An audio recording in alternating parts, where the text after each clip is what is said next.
Fuck Death Row. And Mac 10 was going to give me $1 million to put it out. It was going to be on Who Bangin' Records. No. And Who Bangin' Records and No Limit Records was all up under Priority Records and Ice Cube label.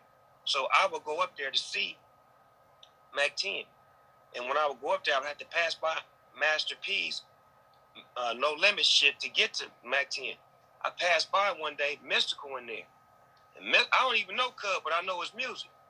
He like, what's up? I'm like, what's up, nigga? I fuck with you, nigga. I fuck with you, nigga. We gonna be at the studio tonight, nigga. Come by. All right, cool. I come by the studio. Get on the song. Master P like, how much you want for the song? In my mind, I'm like, shit, I'm broke right now. I ain't getting no money. Nigga, give me 15. But I'm thinking like 1,500. Because I just need something. I come back the next day, Master P wrote me a check for 35,000. So I'm like, oh, I like this nigga style. You know what I'm saying? So now he called me to his office. He said, what you working on? I said, I got this album called Fuck Death Row. This motherfucker hard. He like, hold on, bro. He closed the door. That nigga like, man, you ain't gonna live to see that album come out.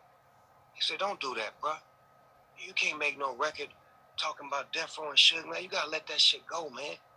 He said, let me make an offer to you. Let me make a proposal to you. My homeboy Marvin Watkins, rest in peace, was the middleman to this.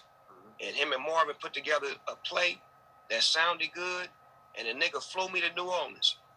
And when I took my father, my cousin Daz, and I think I took one more person with me.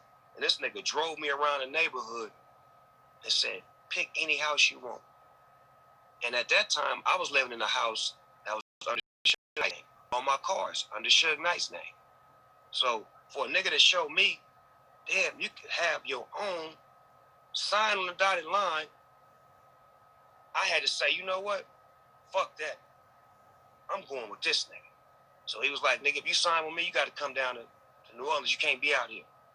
You and your whole family got to come down here.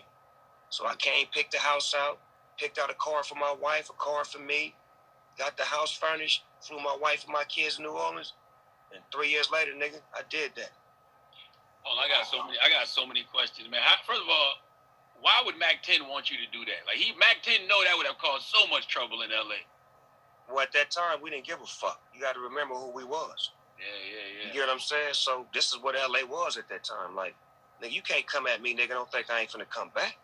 Mm-hmm. And I had to have some allies. I had to get with a nigga that was a blood, that had a strong gang backing him, because Suge Knight had money and was paying niggas off. So it was like I had to even the playing field in my mind, which was stupid because it was mass destruction. And thank God for Master P and No Limit and my spirit of understanding to be able to say, you know what? I'm going to let it go. Whatever they trying to do to me, they can try to do to me.